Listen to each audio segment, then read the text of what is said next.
Look up, look down, look out. Here come the monkeys. Mickey, David, Mike, Peter. We're talking about them in Monkeying Around.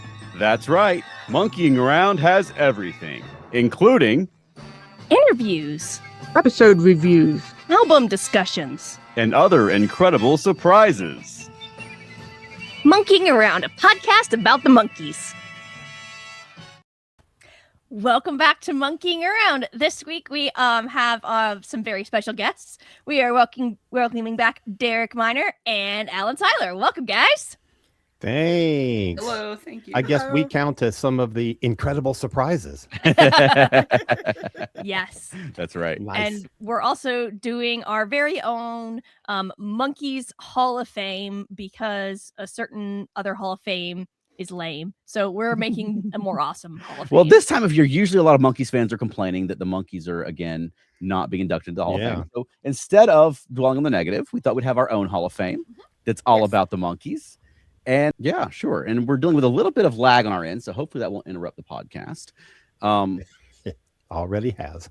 Has it really? Oh, no. Okay. Well, Elaine, do you want to tell them what our categories are? I'm about to be in my pants tonight. Oh my goodness, yes, I can. Hang on one second. Speaking of lag. Okay. I just saw Elaine's brain lag. That was amazing. Yeah. Live TV. Live. Okay. Our categories are worked or performed with the Monkees, worked or performed with a solo monkey, overlooked like the Monkees, and anything that was a Monkees inspiration. Okay. Which can go either way. Either the Monkees inspired them or they were inspired by the Monkees. Yeah. Okay. Oh, I didn't know it was going to go either way. That's okay. Veronica decided that. I decided that. Because of the way it was worded, and I couldn't think of anything that everyone else wouldn't think of. So Well, how about overlooked? Like when you say overlooked like the Monkees, is it something that's overlooked, but like the Monkees, or is it overlooked in the same way as the Monkees? Overlooked by the Rock and Roll Hall of Fame, like the Monkees have been. In the same way the Monkees have been. Yeah. And we thought it'd be fun that over the next several weeks, that through our social media, we'll let our fans, our fellow fans, vote, and then we'll reconvene and announce the first class of the Monkeying Around Hall of Fame. Yes, we will have our own. That'll be interesting. Yeah. Hi. annual. Yay. All right. So do you want to get started with our nominations for someone who worked or performed with the Monkees? Alan. Absolutely. Yeah? You want I to go get first? to go first? You get to go first. Yay. Okay. I like going first because then there's no opportunity for somebody else to name somebody that I've already named. So my nomination goes to Glenn Campbell. Ooh, good I grew up listening to Glenn Campbell because when I was a kid, we rode around in my parents' station wagon with the country music stations on.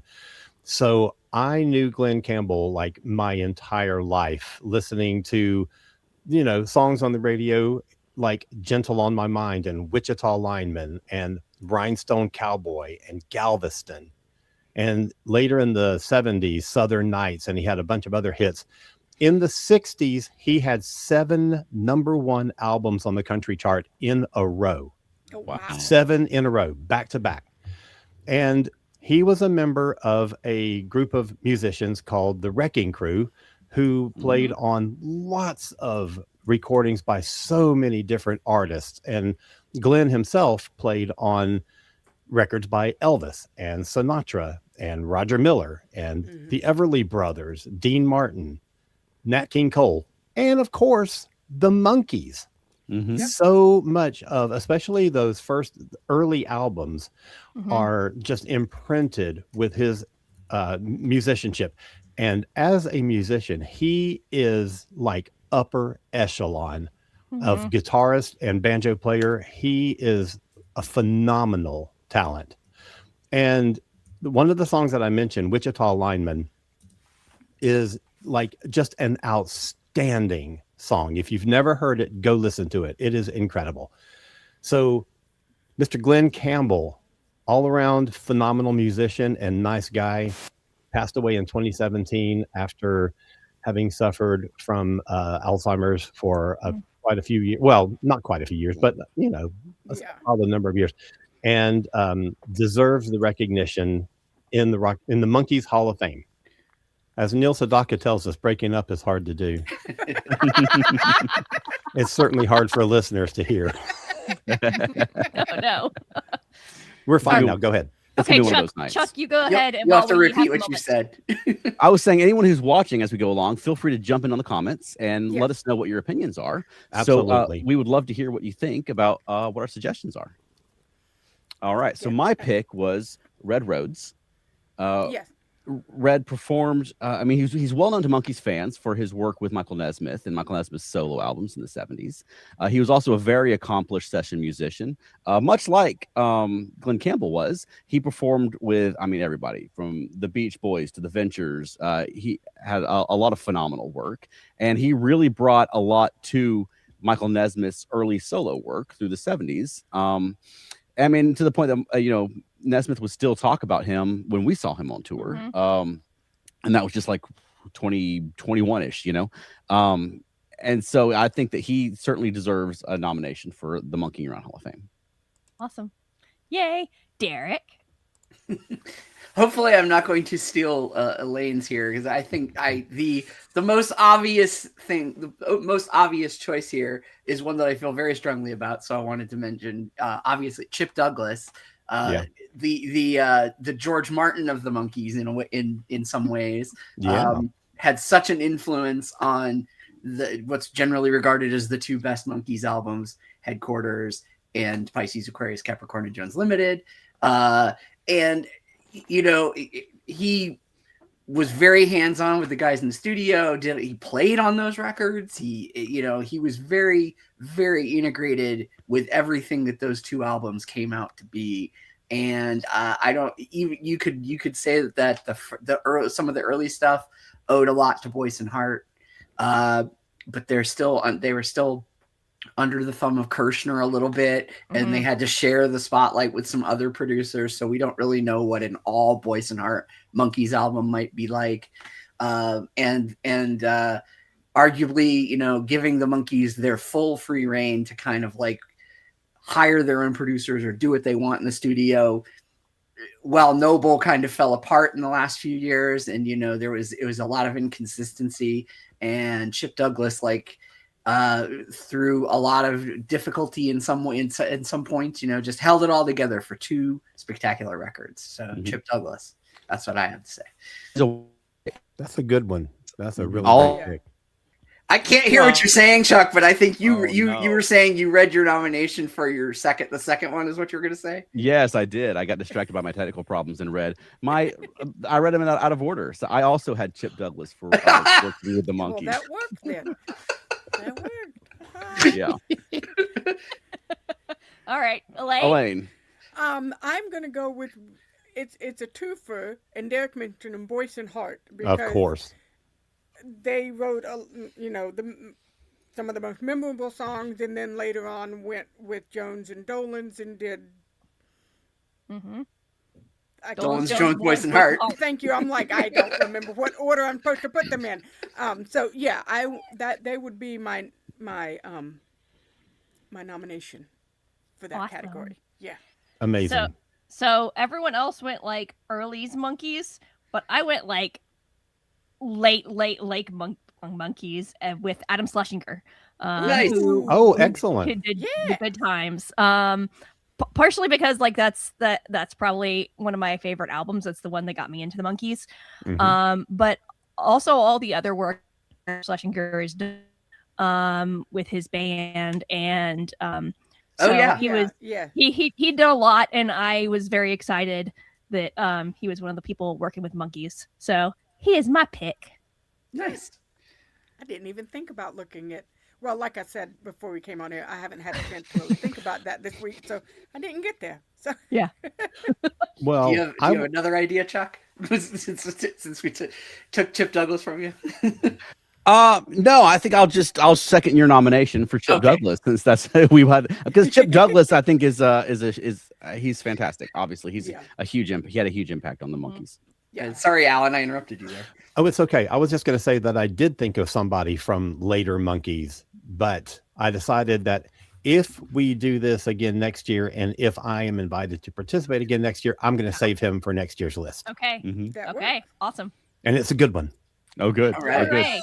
All right. Now we're worked or performed with solo monkey. Alan, you want to start us off again? Oh, yes. Okay. My nomination is going to go to somebody who has a very familial connection to one of the Monkees, and that is Mike's son, Christian. Oh yeah. Ooh, Ah. good, Christian good. played on Mike's solo album, The Garden. When Mike did a revival of the First National Band in the later 2000s, Christian played in that band with him. And he also played on Mickey's album, Dolan Sings Nesmith. Yeah. So Christian is very connected to, and apparently he also did some playing, I believe, on the Monkees Christmas album. So he is connected to 2 solo Monkees as well as to an actual Monkees recording. And so I think that Christian is obviously very involved in his father's music and is very involved in his father's legacy, and at that time his continuing career.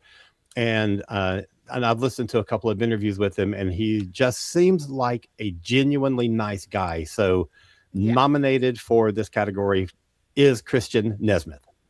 Nice. Fantastic. Fantastic. Nice. All right, Chuck, we already kind of Yeah. got yours. When I was talking about Red Roads a minute ago, could you guys hear me?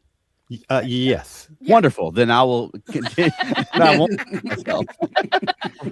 All right, Derek. I have an interesting one. I was thinking of a few people that were kind of obvious, but I came across a name that is interesting to me as a film person. There is a person who worked very closely with Mike in the Pacific Arts days, and that is a director named William Deere. And if most people listening if they know his name at all or know his work, they would know he was the director of a film in 1987 called Harry and the Hendersons. Oh, yeah. Yeah. So after he worked with Nesmith, he had a little offshoot with Spielberg there. Spielberg produced Harry and the Hendersons, and William Deere directed an episode of Amazing Stories. And so William Deere is someone who started collaborating with Nesmith. They started working together. He was the director of the Rio music video. Mm-hmm. Okay. And then he continued working with him all the way from pop clips to elephant parts to television parts. So that whole Nice. 8 or 10 years there, they worked together, and they were kind of like collaborators in visual arts over that time. Oh, fantastic. That's awesome. very cool. That's a good pick. Thanks. Yes. Yeah. Thank you. All right, Elaine. I am going to go with Glenn Gretland. He is the Yeah. owner of 7A Records, and he is responsible for releasing all of the Monkees solo projects and singles and various compilations. Dolan Sings Nesmith being one of them, Dolan Sings REM. And he has worked with the estates of Davy Jones and Peter Tork and Mike to get stuff released. And so if it weren't for him, all these solo songs would sort of just be Yeah, they just be out left there with on a couple of bootlegs people and that, stuff like that. Yeah, so he's not out there been- among the masses. Yeah, so I'm nominating him. So. Well deserved. Yeah. We've had him on a couple of times before. So if you haven't seen our interviews with Glenn, check them out. Yeah, and just the ability to buy things like the MGM solo collections and things like that, and the live concert footage from Japan, things like that. Just having that readily accessible is a huge benefit to Monkees fans. I think that's a great pick. Yes. Okay, again, I went the opposite of everyone else, and I went to solo Monkees before they were Monkees. Okay. Nice. And so I went with Clive Revell, who was the original Fagin opposite Davy when he was on Broadway. So the original Broadway cast of Fagin. Oh, cool. He was also the original voice of Palpatine in the theatrical release before they replaced him with the same guy. So Palpatine sounded the same throughout the entire trilogy. I knew that name sounded familiar. Nice. He played Guy Grisborn in the TNG Cupid. So he was the one that like captured Maid Marian. He was basically the sheriff of Nottingham. Guy of Gisborne. Yeah. Nice. And he played Trachis in Babylon 5, who was the owner of the slave that Londo had fallen for. So he was Cool. definitely in my realm of nerdiness because Oliver is one of my favorite musicals. He's just getting bonus points for showing up at all of our favorite shows. I know, right? Yeah. He was primarily a stage actor, but I found all nerdy stuff he did too. Yeah. So I was like, perfect. I think that's an excellent point though, because the Monkees solo careers isn't just post Monkees. Yeah. Exactly. Yeah, absolutely. All right, Alan. So we are to Overlooked Like the Monkees. Yes. Okay. A group that it was not in the Rock and Roll Hall of Fame, and I don't know that they've ever been nominated even. They may have been, and I just haven't found it, but I don't think they ever have been. And that is Paul Revere and the Raiders. Yes. They have very strong Monkees connections. Yes. But as their own entity, they had 13 top 40 hits between 1965 and 1971. Their songs have been covered by lots of different artists. And I'm talking about like Pat Benatar and Joan Jett and Sammy Hagar. And so their legacy, stretches far beyond just the 60s and the early 70s. They have a song called Louie Go Home, which was intended to be a sequel to the famous song Louie Louie. Okay.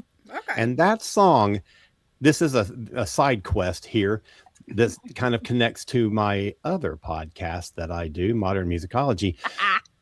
That song, Louie Go Home, was one of the first 2 recordings ever made by David Bowie. Wow. Now, this is when David Bowie was going under the name Davy Jones and was the lead singer of a band called the King Bees. Yes. And they recorded a song called, now I'm forgetting it, as their the A side of a single, Liza Jane, which was kind of an old traditional song. This is really before Bowie becomes a songwriter in his own right. So they take this old song and kind of rework it into a new song. And the flip side was Louie Go Home. So That's awesome. The very first single ever released by David Bowie under the name Davy Jones is a Paul Revere and the Raiders song. Now, the Raiders also in the 60s, I think it was 60s, did a cover of the Monkees song Stepping Stone. A fantastic version of that song that I might even prefer over the Monkees version. And then later on in 1986, the Monkees, and by that I mean Mickey and Peter, because they were the only 2 that were involved, covered the Paul Revere song Kicks on the 1986 Then and Now album.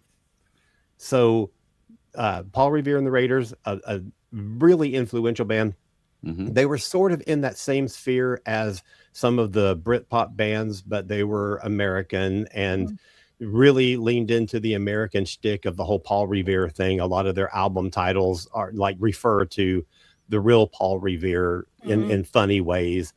And but they sort of Americanized that sound that the British invasion was bringing over, and just a fantastic rock band. So Paul Revere and the Raiders, my nomination. Yeah, I think that's a great pick. Nice. And they're a lot like the Monkees in the sense that they were the most televised band of the 60s through their work with Dick Clark's productions. But also I think they get overlooked a lot because of the costumes and so forth. They get sort of So I'm doing Overlooked Like the Monkees. So this is J.P. Richardson, aka the Big Bopper. Okay. Who he was phenomenally active for a very short time. He died when he was 28 years old. He died on the plane with Buddy Holly and Richie Valens, and on the day the music died famously. But prior to that, he was a radio DJ. He set a record for staying on the air for 5 days and change straight. before transitioning into the Big Bopper, where he songs like Chantilly Lace, songs like Little Red Riding Hood, and The Big Bopper Gets Married. He gets pegged a lot, I think, as a novelty singer. But he was very instrumental in sort of proto music videos. He shot films for several of his songs in 1958, long before MTV. And he had plans and dreams of doing like video jukeboxes. I think he coined the term music video in 1959 in an interview. Awesome. And he had some success as a songwriter as well, because his song White Lightning was covered by George Jones, and it was a big hit for George Jones. He had several songs that were hits for other people. And I think it's tragic that his life was cut short. I think he would have had a big career as a songwriter and as an innovator, but I think he was, just in the short time that he was active, he was hugely instrumental in and influential in just early rock and roll and music history. Yeah. Very Absolutely. cool. It's awesome. Derek. All right. Well, I had some interesting ideas here. I was trying to narrow it down and figure out exactly what I would say. Kind of knowing the kind of idea was overlooked by the Rock and Roll Hall of Fame, like the Monkees. To my knowledge, I don't think anyone. I don't think this band is going to be nominated anytime soon. But it would make sense that they would. But I just have this feeling it won't happen, and that would be XTC. It's one of my favorite bands. Ooh.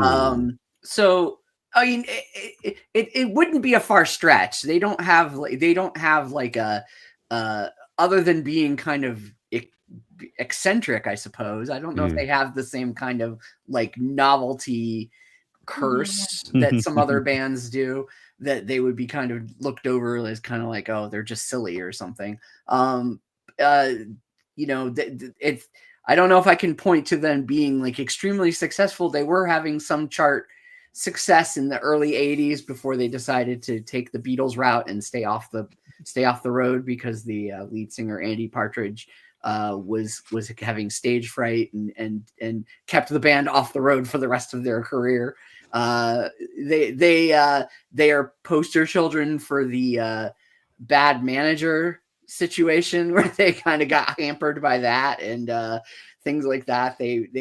Their best, in my opinion, album Skylarking was marred by a very odd working relationship with Todd Rundgren, where the Andy Partridge clashed with him, but it produced a fantastic record. And they have a fantastic side project where they did an EP and a full album of 60s style recordings under the name The Dukes of Stratosphere. And I find just everything on those two records to be incredibly fun. And the second one leans more in the Monkees thing. The first one is more like the acid rock and the psychedelic rock, but they cover just about every 60s style, from the Kinks to the Hollies to the Beatles to the Beach Boys on their second record, full LP called Sonic Sunspot, spelled with PS instead of S, just S. So XTC, I'll take any chance to bring up XTC. And Nice. of course there is a Monkees connection, because he wrote songs for Good Times. And I was going to say Andy Partridge. Christmas Yeah, Party, yes, absolutely. Yeah. And I think he won a contest for drawing a picture of Mickey Dolenz when he was like 10. Yeah. That I never knew. Yes. It's So funny. Yeah. And to a degree, Andy Partridge was very inspired by the Monkees musically, even. So I think that some of that eked into parts of XTC over the years, for sure. Yeah, that's awesome. Elaine. Because again, I'm kind of like trying to think off the top of my what brain I have left. I'm going to go with The Association. Okay. Oh, yes. Oh, cool. Heck yeah. Because they have some really cool, memorable songs from the 60s, kind of like the Monkees. I think they may have traveled in the same circles. I know The Association used the Wrecking Crew like the Monkees did, so that would be a connection there. But like Wendy and Never My Love and Sheriff, those are, everybody knows those songs. And so, you know, they're like one of those bands, when you like name band from the 60s, they should be in that list, like where you say the Turtles, and you know that they should be in that list. So yeah, The Association. Yeah, Anyway. I was going with the Turtles. They had some amazing hits, and up until recently, 2 of them were still touring with the Happy Together tour.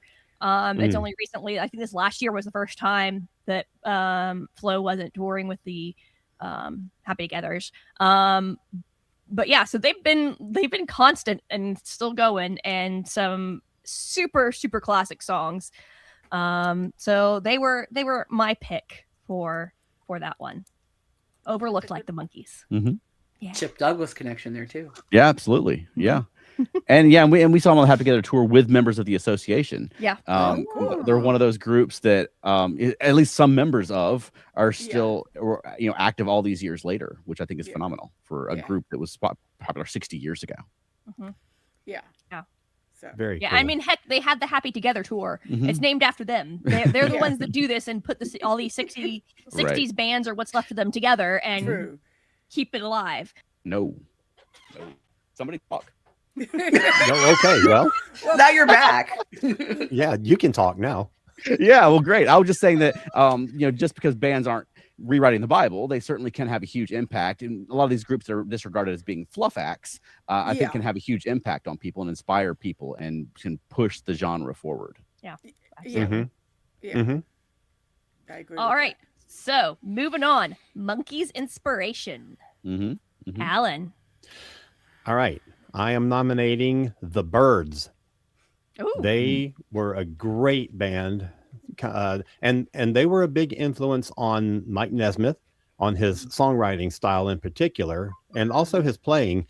And you can kind of hear that because they are kind of a folky rock band that also has leanings toward a country style and toward psychedelia, all of which you can hear play out in Mike Nesmith's songs, the ones that he has written for the Monkees and for other places.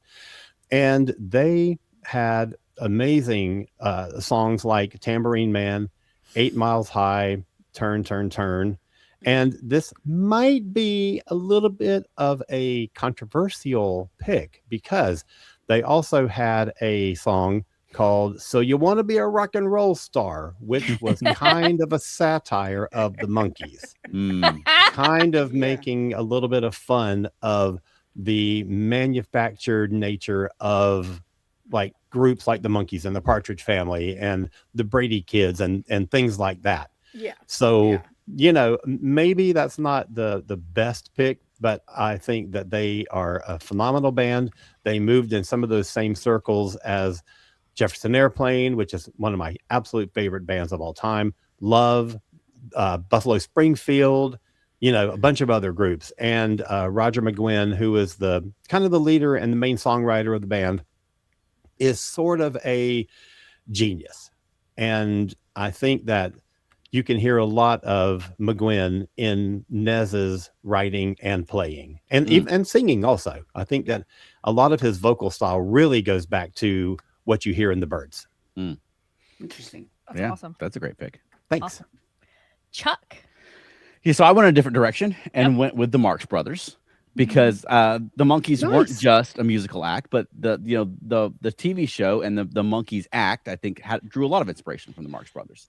And I think they were hugely impactful on just mid-century and early 20th century culture. And you can see their influence across a lot of acts, up to and including acts like the Monkees. I think that the Marx Brothers certainly deserve a nomination. Heck yeah. That's awesome. That's a good pick. I would never have thought in that direction, but that's great. John Lennon thought in that direction. Right. Because he said they're the Marx Brothers. Yeah, absolutely. Derek.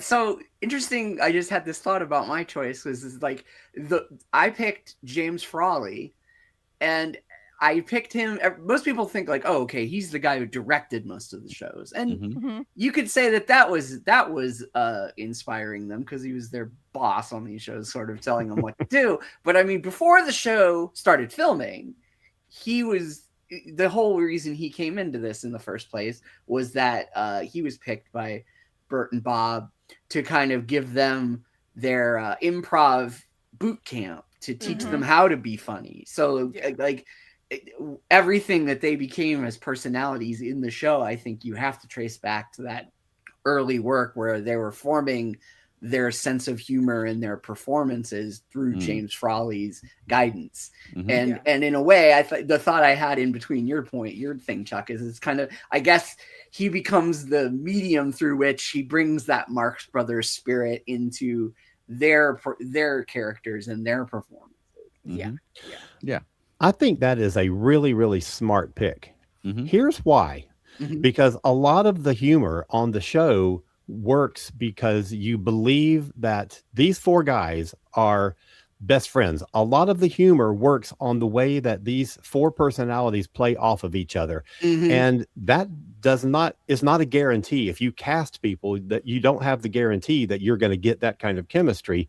So that has to be built. You know, it takes time to form those kind of friendships and those relationships in order for the humor to work the way that it did on that show. And I think that he was so key in helping to bridge those gaps, to build those relationships between the four guys. And that's a great pick. Thank you. Yeah, because I don't think I was really aware at the time, like in the 80s, that there had ever been any animosity between the four guys at any time. Because in the show, you don't see any of that. They're just themselves. It's not until you know, later you find that out. So yeah, I think James Frawley's a great pick. I wouldn't have thought of him for the inspiration. I think that's smart.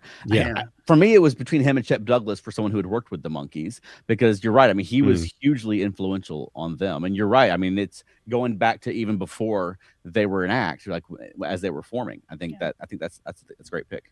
Thanks. Thank you. Elaine, I am going to go with.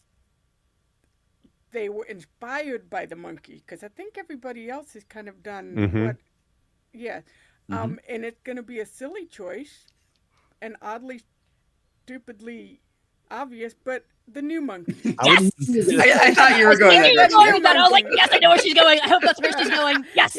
The new Monkees, because you would not have the new Monkees or their TV show if you didn't have the Monkees. The old Monkees.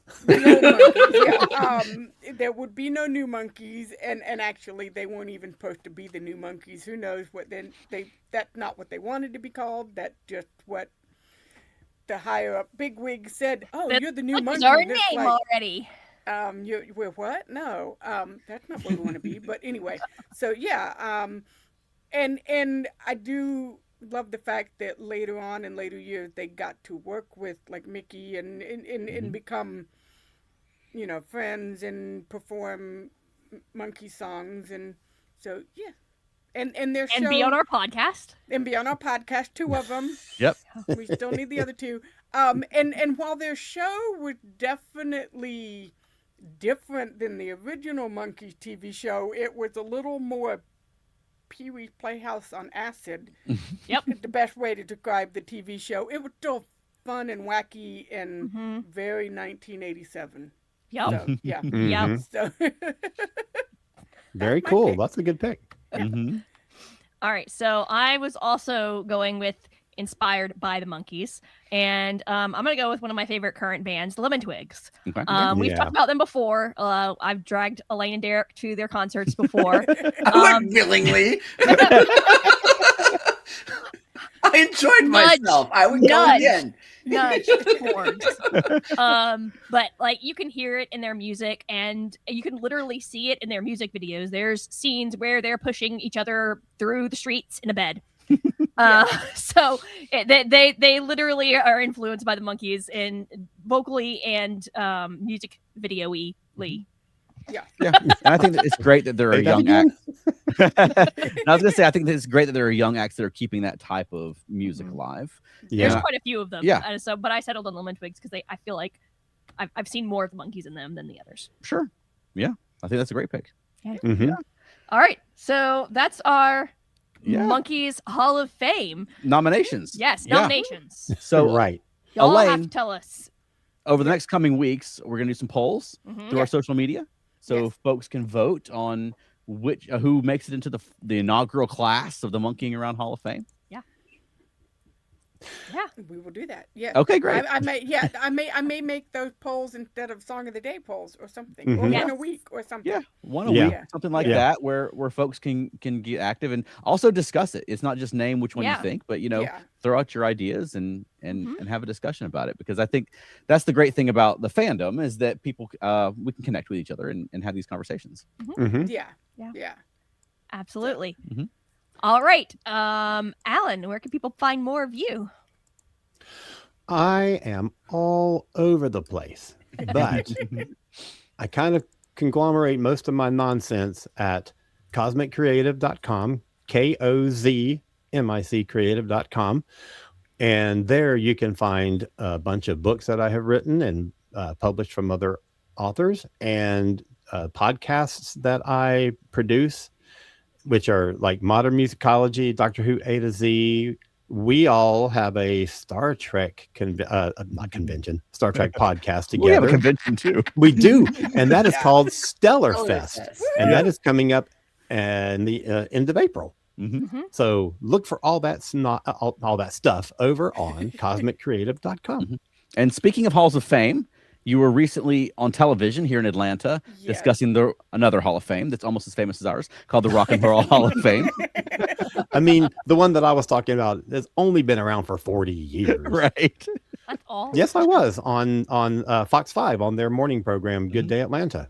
Yeah. And that video is on is it on the Cosmic Press YouTube? It is. Okay. It is, absolutely. Well, Thanks check for that out. mentioning that. Yeah. Yay. And Derek, how about you? I think the best launching point to find what's going on with me, go to mixinglinksbook.com. There's a link there to our text Monkees mixography online, which Craig Smith has been doing a good job of keeping up. He even added the Pisces box set and the A's, the B's, and the Monkees to that, so you can refer to what versions of the songs are on those records. And we intend to fully put out a book sometime in the future. I know everybody always harasses us, like, when is the book happening? Life Hey, the books happens. go with our new collection. Jeez. Right. Jobs happen, moving happens, things. It's like, but we are still plugging away at the things that will be the Mixing Links Monkees on Disc book, and also on that mixinglinksbook.com, there's the link to the Facebook group, Mixing Links Monkees on Disc also. That's awesome. Nice. And you guys do great work on there. Yes. And Thank I you. certainly don't blame people for being impatient for the book, but be patient for the book, Yes. because Yes. folks have lives. Yes. Yeah. All right, Elaine, how about you? You can find me at Monkeeing Around on Facebook and Blue Sky and Instagram ish. We have email monkeyingaroundpodcast@gmail.com. Then you can also find me at Elaine and Matt Watch TV on Facebook and Blue Sky, where I'm trying to chronicle what we're watching on TV. Awesome. And you will see me at Stellar Fest Yes. on Woohoo. several panels. I've seen the entire list on what I'm on today. So yes, I will be on several panels. Doctor Who, Star Trek. Yeah. Absolutely.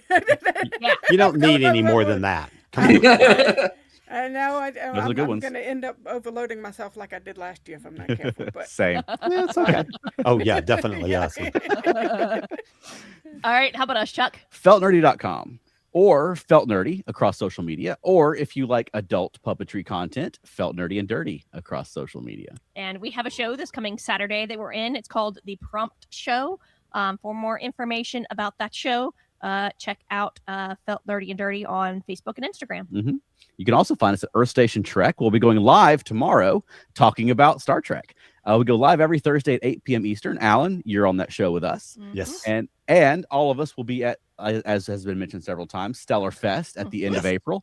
It was our local Atlanta-based sci-fi sci-fi specifically convention, where I run the Star Trek track and Alan runs the Doctor Who track, and we have a great time there. Indeed. Yes, we do. And I want to thank everybody for joining us and apologize for whatever's going on with Comcast tonight. Yeah. This episode was not brought to you by Comcast.